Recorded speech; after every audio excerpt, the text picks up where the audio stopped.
May adlaw sa tanan, asa magkakarong dapitan no sa kalibutan, ang akong mga pag-ampo nga ang Dios magauban kanimo, magapadalangin kanimo. Shout out sa tanan diha nga mga nagasubaybay, nagalantaw sa akong video. God bless you. Salamat sa inyong pagsuporta.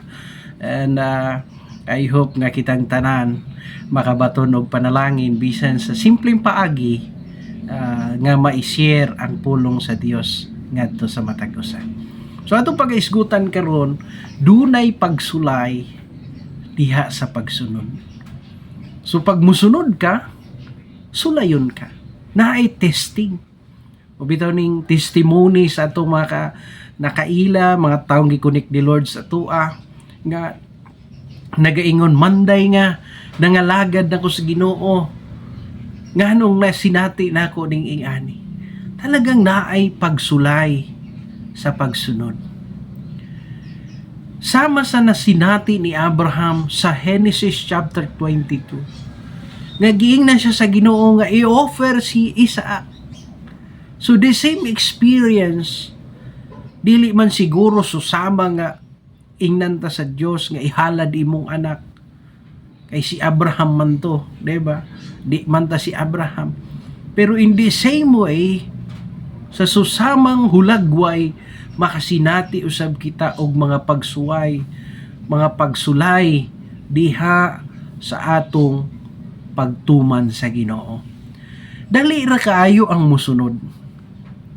Kung sayon ang sugo, tinuod dili. Tinuod no? Sayon ang musunod kung sayon ang sugo. Pero unsa kaha ko ang sugo, dili nimo masabtan. Unsaon kaha ko ang sugo, sakit sa kasing-kasing. Sama sa nasinati or naagian ni Abraham nga ang iyang nag-inusarang anak mao'y gipangayo sa Dios isip offering. True obedience is tested. Kailangan sulayon ang pagsunod aron mahibaw-an kung matuod ba kini. Abraham was asked to give his son Isaac. Hindi lang basta-basta son, his beloved son.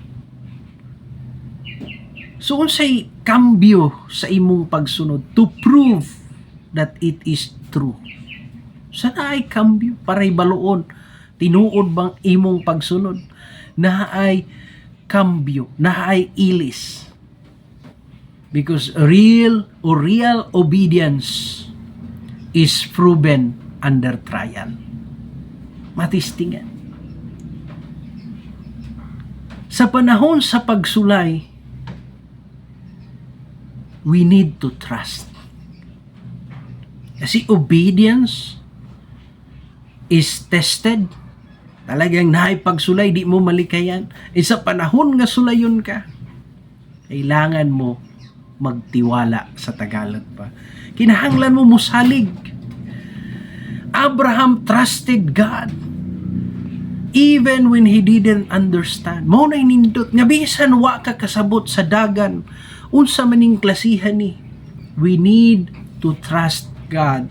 Kinahanglan tang magsalig sa Dios bisan og wala ta kasabot sa dagan. Obedience means surrendering our most precious, say labing importante sa imo, unsa maning labing bililhon sa imo, imong gi-surrender sa Ginoo. Igsoon ko ikaw si Abraham, kaya ba nimo i-offer ang imong pinaka-precious nga butang? O kaya ba nimo i-surrender? Kaya ba nimo i-offer sa Ginoo ang nag-inusarang mayroon ka? Kaya ba nimo ihatag sa Dios ang iyang gipangayo? Igsoon, I hope this open our mind nga ang pagtuman day sa Ginoo nay kambyo, nay sukli. The most precious thing in our life na kinahanglan natong i-offer for us to follow Christ aron makasunod ta sa Ginoo. And remember this, di ka malugi pag musunod ka sa Dios. Di ba? Di ka malugi. Because God provides for the obedient. Ang Diyos naga-provide para sa mga masinugtanon sa iya. He is our Jehovah Jireh. The Lord provide. Diba? Siya naga-provide sa mga mutuman siya. God rewarded Abraham. Giyang wala lang gipasagdan sa Dios, nag-reward ang Dios sa pagtuman ni Abraham with blessing and legacy. Igsuon, obedience sometimes hurt. Sakit usahay ang pagtuman. Sa hindi ilalim ang musunod, na ay tanggalon ang Diyos, na ay kuhaon ang Diyos, o na ay ilis ang Diyos.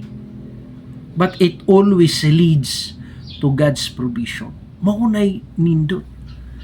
Nga, bisan unsa kasakit, bisan unsa kalisod, but it leads us to God's provision.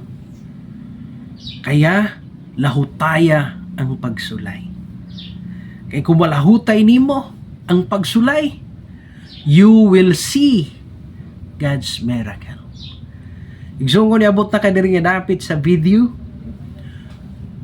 Ayaw kalimot og type of amen og i-share na pud ni sa mga tao nga tan-aw nimo nagkinahanglan nining pulungan. Ang Dios magapanalangin kanatong tanan.